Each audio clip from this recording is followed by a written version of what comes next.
You are tuned into Plática de Práctica, a podcast for teachers, by teachers in visual and performing arts classrooms. Our guests will share insights, their challenges and triumphs, along with tips and tricks to navigate the contemporary creative classroom. I am your host, Renee Palomares, a resource teacher for the Albuquerque Public Schools Fine Arts Department. We are coming to you from the beautiful Albuquerque Museum, located in historic Old Town Albuquerque, New Mexico.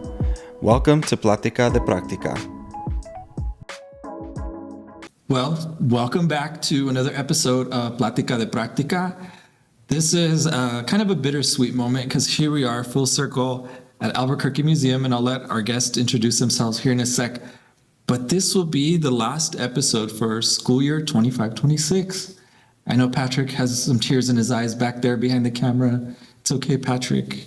But we want to welcome you, and if you want to introduce yourself, we'll jump right in. Sure. Elizabeth Becker, Curator of Education here at the museum, and we have really enjoyed being able to host these.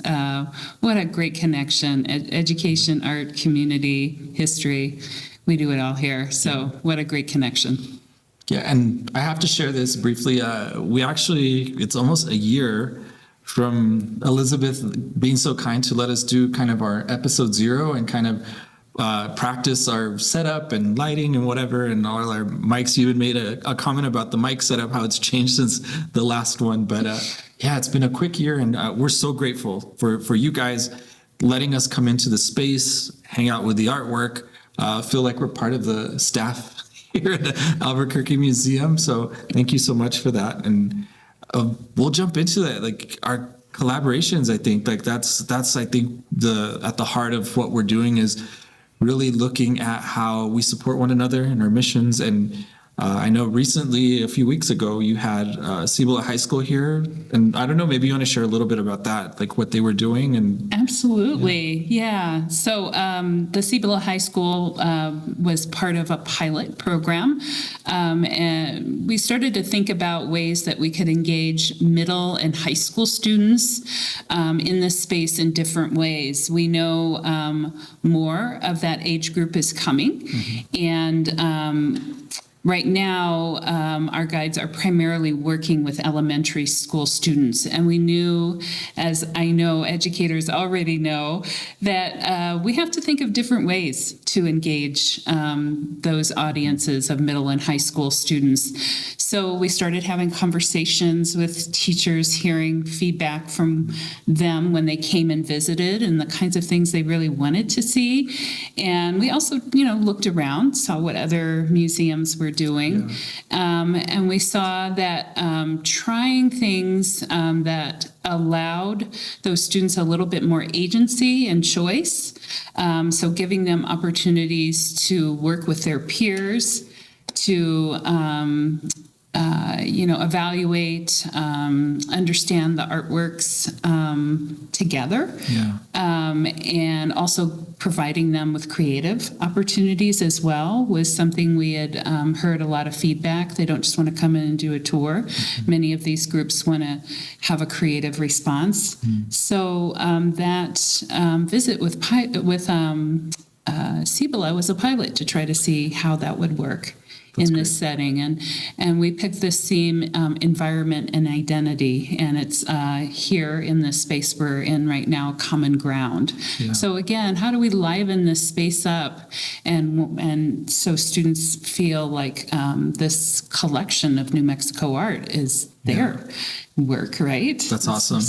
I was in a conversation a few weeks ago in Chicago with several educators, one of them from California, and we were talking about our students being kind of the future of the canon, right? The art canon. Like they're defining what is going to be, right? And I think there's some responsibility in that maybe they don't recognize, but have the potential to impact. And I think maybe this is kind of a response to that we want them in these spaces. We want them to visit and to see and experience. And although a lot of these paintings or works were made before they were even born, but they also get to be the tastemakers and decide like how we move forward and really what they create to kind of fit that narrative.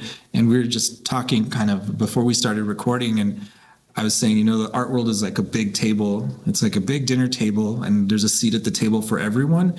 And I think when we allow students to access that table, which oftentimes I think could be like in the museum setting where because of transportation or whatever, or they might not feel like they're always welcome here. But I think when you create opportunities and they have a voice and a say in the experience, right, of how they see the art and understand the art and make meaning, that's going to give them a richer, more welcoming opportunity to connect and feel like they do belong and maybe even see themselves in some of the work or whatever the case may be, recognize a piece, because we are also talking about how everybody in New Mexico at this point has an artist in the family of some sort or a couple, right? So yeah, it's building those avenues, I think, which you guys are obviously doing a great job of. And you had mentioned Thursday evenings, there's some events going on as well. So do you want to tell us a little bit about that and like maybe how the community can access that? Yeah, absolutely. So for some time, the museum has had an event third Thursday.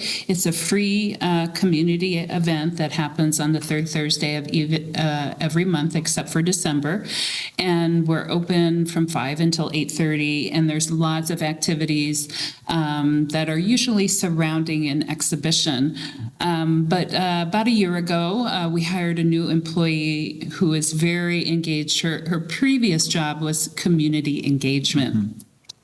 So these events have become infused with a lot of community members, not just community members who do art things, but community members who are doing things that connect to our exhibits. For example, this third Thursday, we have an event that's focused on particularly immigration and what that looks like in New Mexico. And there are lots of organizations that are going to be here that really talk about the work that they do with immigrants in detention centers, in legal centers. So it's really about what is happening in our community today and how can we make the museum a place for those discussions, and how the art and history that happens here kind of is a catapults that, is kind of starts a dialogue around those things. Yeah. Right. I think it's always interesting too. I don't remember where I read it, but you can always know almost like politically and just in general what's happening in the world based on the artwork that was created around that time frame. Mm-hmm. And I think, with everything going on in the world right now, it'll be interesting in 100 years for people to look back at the artwork that was created during this time. And that's amazing that I think the museum does such a good job of offering those open door kind of policies that everybody's welcome. You don't necessarily have to claim that you're an artist, even though I think for a lot of people, we somehow get persuaded out of that title. Mm-hmm. But in kindergarten, everybody's an artist, right? They all raise their hand, and then by middle school, it's like kids are pointing to one kid or two kids that they're the artist. So it's great that you are allowing people to kind of bring that back and relive that. And I think that's amazing that the museum, again, is creating those opportunities for the community. Absolutely. Yeah. And I think too, one thing is we're looking very much into the future. We hope in the next couple of years that we'll have a new building for education, and we see this as a place for creativity. We see it as a place for community, a gathering place. So we're hoping, again, that is a space that generates new different types of activities that we don't always do or can do in the museum. So just allowing us to connect on a lot of different levels in that space. So, and it's also a place where hopefully people can help us generate the new ideas. So it's not just something coming from the museum, it's something that the community is engaged in. Can you share a little more about like maybe that, I guess the kind of the format of that? I know it's new building. Is it strictly dedicated to education? Will there be like other I guess rooms for other activities, other galleries, other like I'm just curious a little bit more. What can you share before officially anything I goes can out? share what we're thinking about. So it will be a space, a building in front of the museum, smack dab in the front. So it's one of the first things that you see as you're coming in to the museum, and it has a large double classroom space. It has a big lobby area for gathering, big open space. So there's lots of potential and flexibility. And then it also has a second story with a rooftop that is partially covered. So you will be able to see out into the mountains, into that space. So there's also gathering opportunities to gather for events to happen out there, potentially even some classes and those sorts of things to happen too. I don't think it's totally dedicated towards education. There are, but I use the word education in a broad sense. So it doesn't have to be a formal classroom experience in there, but there's a lot that can be done in this space and spaces. And I think we can't even know all of the possibilities, but flexibility was absolutely key. So we want to be able to continue some of the things we already do, but we certainly want to open it up to lots of different opportunities. That's great. Yeah. Speaking of things that you already do, what are some things happening maybe like at the museum currently? And we're getting close to summer, so I know, are there any like classes or what can people expect here at the museum? Absolutely. Well, I encourage a very first time, if you haven't been here, to really try one of those Third Thursdays. There's just so much, every one of them is different and dynamic, and it's open to all ages, and it's free. So I would always encourage you to look at those, and there'll be lots of activities with those happening throughout. We do have a summer art program here at the museum, and so we do have week-long classes. A lot of them are geared up and tied into our summer exhibitions. One of our summer exhibitions is on Route 66. And so it's going to be primarily the Albuquerque story. And then the other big exhibition opening up will be called The Woods Before Sunrise. And it's an exhibition of Black artists from New Mexico exploring their relationship to nature. So we've got some really powerful exhibitions, and as I mentioned, there's the summer art program, June and July, for ages 6 to 14. And week-long classes inspired by that. So nature, some fun things to do with like lowrider and neon art. And awesome. That's a great thing about being in this museum space, is that there's so much inspiration from exhibitions that there's always something new to learn about through making or events or those sorts of things. And I do want to give a shout out to Andrew a little bit, Andrew Connors, who is amazing. And I think you guys have done such a good job of curation and bringing in these shows that really get us thinking and really get us experiencing work. I mean, I was able to see Kara Walker's work, and I was just like, oh my God, I didn't ever think I would get to see Kara Walker, Kahende Wiley, or even some of the puppets that came a few years back with. I was like, oh my gosh, this is amazing. Like Sesame Street. Just wait, next year it's going to be Barbie. Oh, really? Oh, man. So never a dull moment here. My daughter's definitely going to want to be here. That's awesome. Yeah. So it is. It's really great. This museum has always strived to be a place to tell our local stories, but to also bring the global world here, because we all need to engage in the broader world. And so it's super important that that philosophy is here. So then in the summer, we're going to focus on local, but we're going to do that shift. That's exciting. To Barbie. Yeah. After that. I'm like, my head is going crazy now. I'm like, what are we going to see? Are there going to be like dream houses and vehicles and Yes. life-size Barbies? That's going to be fun. There's going to be a lot going on with That's fun. Yeah. Oh man, I'm like, yeah, like that. You shouldn't have said that. Now I'm going to be like, what are they going to be doing? I'm going to be thinking about it all summer long. Well, we'll love to hear people's ideas if they have ideas for things that we can do that are super fun and creative ways to really think about that exhibit. I mean, because it has a lot to do with identity, right? Idea of Barbie and women's identity. So has been shaped by that. So it's going to be pretty powerful in that sense. Yeah, that's amazing. Mm-hmm. Yeah, I'm excited. That should be fun.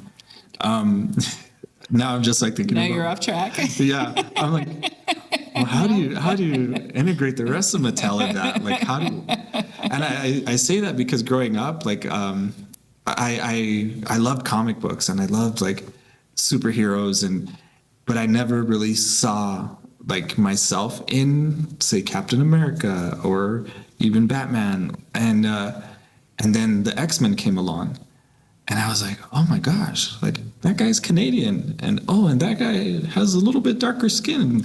And that really caught my attention. And I loved X-Men because it was diverse and I saw more people that looked like they could be potentially people that I live with or whatever, or see on the daily. And well, rather not everything about them, right? Like I didn't know anybody with claws or anything like that.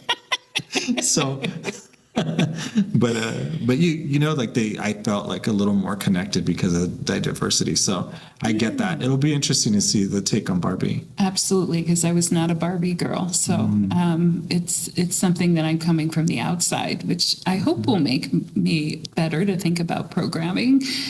Because I think it was interesting your discussion about representation and how do people see themselves in things, and if it isn't who they are, how do they still make a connection? Like, how can it be meaningful for them, even if it's like a rejection of it, right? You know, to say, what should it be if it isn't this? Yeah. Like, what should be here if it isn't here? You know, and so that's a broader question about the museum itself. Like, if you don't see yourself represented, what do you think should be here? Yeah. That isn't here. That's so interesting. Mm-hmm. That's such a great conversation, I think. And using Barbie as an example would be super powerful, I think. Yeah. And again, finding like meaning in things that others would find as mundane or just a toy or whatever the case may be. There was an artist a few years ago that I came across that was actually modifying the Barbie body with like air dry clay and creating like giving them more hips and nice. Giving them a little more broader body. And it was interesting to see that take where, like we as humans were not all this like carbon copy of Barbie or Ken. And yeah, like how boring life would be if we were. Absolutely. Absolutely. And I guess Mattel has done some of those efforts themselves over the years. And I understand that there's an autistic Barbie now. So that was the latest one. And that one was developed in community. Yeah. So back to community, right? And the importance of community. Most recently, because type 1 diabetes is an issue that I see in my direct family, there was a Barbie that was released, I think, last year has like a little pump and like it was, I think, like you say, Mattel recognizes, that there's a diverse audience that, I mean, it's not bad for marketing, but I also think there's a deeper thing where we can all have our cake and eat it too, where they're making their money off of the Barbies, but it's also showing girls and women and boys too that, this is the reality of the world we live in, and these are the people that surround us and make up our communities, and these are our mothers and fathers and whatever. So I think that's amazing, and I'm excited. I'm really excited. I just hope that you guys aren't going to do like a Pokemon show one summer, and then I'm going to absolutely lose my mind. Patrick's nodding yes, him too. We'll be camped out in front of the museum. I don't want to say anything. There could be something down the road. Oh my God. We don't know yet. Not Pokemon in particular. Okay. But there could be something down the pike. Well, in Chicago, the Field Museum is actually doing a Pokemon show where they're bringing in from Japan like the skeletons of Pokemon. So I'm like, oh, it opens in May. I'm like, I know where your trip is going. I may have to go by myself. My wife is going to be like, we're Pokemoned out. Like, we're done. It's the Field Museum, which, by the way, is one of the museums that really impacted me as a young person. When I was an undergrad, it was assigned to me to go to the Field Museum as one of my anthropology classes. That's amazing. And just seeing those displays, just all these different cultures and the things, their belongings and the life ways, just really expanded my world in just ways I couldn't even imagine. And it was just so powerful to see so many of those,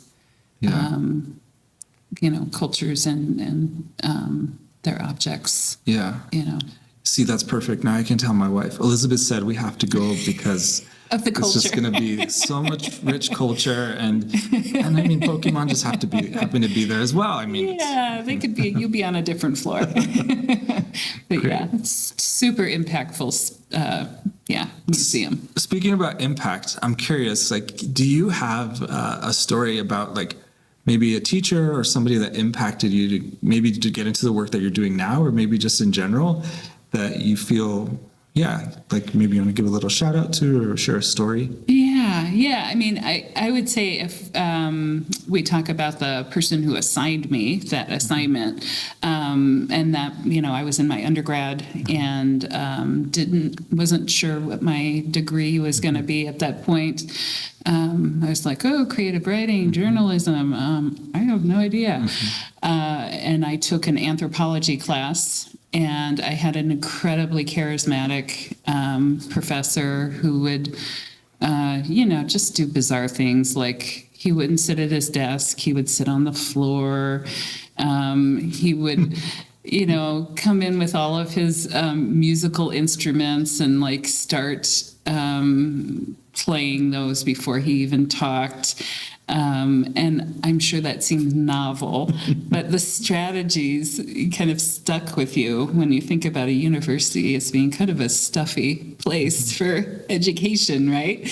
And he just didn't buy any of that. And then on top of it, he had the genius enough to say, we've got this amazing cultural institution in our city, the Field Museum, and you just must go there to learn, things. I can't teach you everything. You'll see it down there. So I think that was pretty impactful. But in terms of taking the path of museums, I was volunteering at the Maxwell Museum, and I volunteered in every single department like most volunteers do. And I ended up in education on one of those rotations when they needed someone. And I was sent out after some training, to go into fourth grade classrooms and, with a box of artifacts.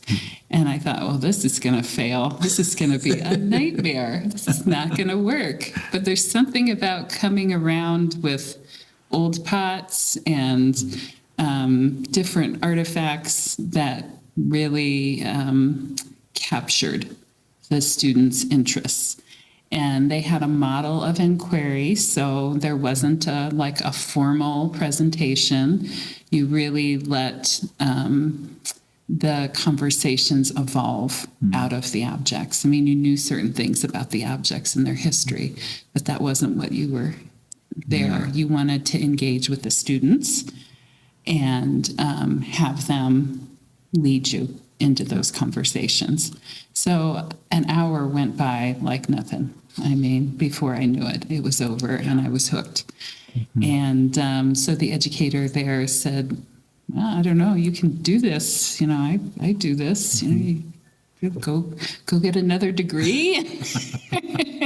And come back. People will employ you. Yeah. And that there's a really, check it out. And so it really opened my eyes to things that I hadn't thought about, because I did have a degree in anthropology. Wasn't sure what the value would be of that to other people. But there's a couple of things that popped in my head as you were talking, and the first one is an educator who was a little outside the box in undergrad, and I've actually reached out to him. This is probably like 2 years ago, 3 years ago, and just to to thank him. And he probably didn't remember me very much. I was 18-year-old kid in a drawing class in undergrad. And I remember we had this assignment where he tacked up a bunch of just different fabrics, and like we had to draw a section of it. And I remember during critique, he was critiquing mine, and like people would sit like kind of stadium seating, and we'd all look at the artwork on the wall. And he made a comment about something in my work, and I told him, I was like, oh, well, I struggled a little bit because I'm colorblind. And I just remember he was arms crossed looking at my drawing, and he kind of like stops and tilts his head. He turns around to all of us in our stadium seats, and he's like, I don't give a damn if you're colorblind. We're drawing in black and white. And that just like hit me in a way that I'm just like, you're right. Like, and because I would find myself being defensive or find myself like making excuses or as an 18-year-old kid, right? And I just love that he kicked that crutch out from under me. And after that, like, I pushed myself even harder. I pushed myself to recognize like, I don't need to use this as a reason that I can't do something. If anything, like I'll find methods around it or whatever. So he just stood out. His name was Frank Rimbach. And yeah, I'll always remember him like as an educator that kind of like gave me that much needed like slap in the face and, hey, you're going to be fine. Like you don't need to make excuses. Yeah, you have a place here. You've just got to reorient your thinking. It's interesting you mentioned the colorblindness. I don't know if you've ever tried the glasses. I saw them at the front. I actually walked by and I glanced over and I debated, like, I'm like, I wonder if I was like, that's for another day. But I did see them, yeah. So that was a new initiative from, I think, about a year ago, that the museum was able to get funding to do that. And so there is definitely more people here now that can help support that and look for funding. And so I imagine more opportunities like that are happening. Well, in fact, at the end of the month, April the 20th, we have an ASL tour of the Delilah Montoya exhibit, and that's in partnership with the Sign Language Academy. Yeah. So just finding ways that people who haven't been able to be reached in the museum in the way that's best for them, that we're always striving to figure out new opportunities for that. So it's slow. Yeah. I wish we could do it faster, but we listen. So when people ask us about those things, we try to figure out how we can do that.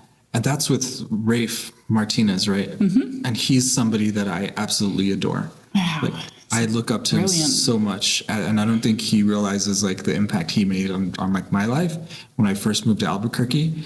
And yeah, I mean, the love for the ASL community, like that the work that he does is amazing. And I remember that you guys had a previous tour as well. Mm-hmm. So is this something that's going to be continuing? Yeah, we got funding to offer it on a quarterly basis, which is really nice to be able to do that. So awesome. So to find more opportunities like that, and also to find funders who are responsive to that awesome. is a really great thing. I wanted to share a little bit about the name of our podcast. That's something that we haven't shared as we wrap up this season. And so Plática de Práctica, so if we translate it, it's a talk about our practice. So as educators, whether it's the museum or in the traditional classrooms or maybe non-traditional classrooms, the word Plática actually stole from my former boss, Irene Oliver Lewis, who was, I guess you could say, the executive director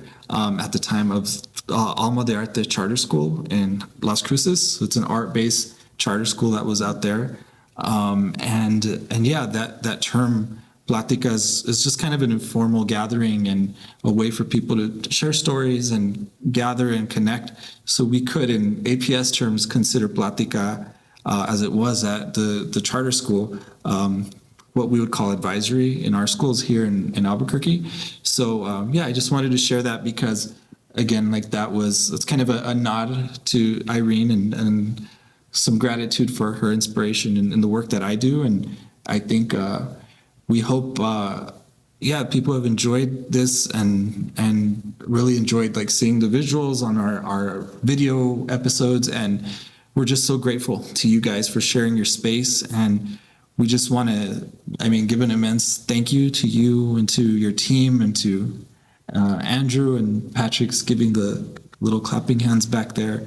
And we look forward to, again, the connection that we hope to continue with you guys and see all the amazing things that together we can do. So thank you so much for sharing the space with us. Absolutely. Well, it was wonderful to be a host of this, and I think the museum wants to see itself as a place for dialogue and conversation, and it's a storytelling place. The objects themselves and the stories that people bring with them. Yeah. So it's really a perfect connector, I believe. And I think you guys serve a really important role in that you're the bridge that I think oftentimes doesn't get noticed. Mm. So, you're connecting these worlds, right? And like a bridge in the world, vehicles will pass over and not really acknowledging that bridge. But thank you guys for your efforts and for your ability to connect all of us. I think, like you say, to the artwork, but more so as people, I think we're able to share those stories. And so thank you again. And we look forward to what comes in the future. And we're officially going to sign off for our first season of Plática de Práctica. Right. As Patrick salutes us away. Do you want to pop out real quick and say goodbye?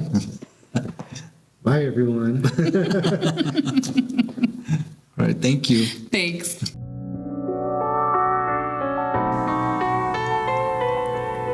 Thank you for tuning in to this episode of Plática de Práctica. Plática de Práctica is brought to you by the support of Albuquerque Public Schools Fine Arts Department, APS Education Foundation, and Albuquerque Museum.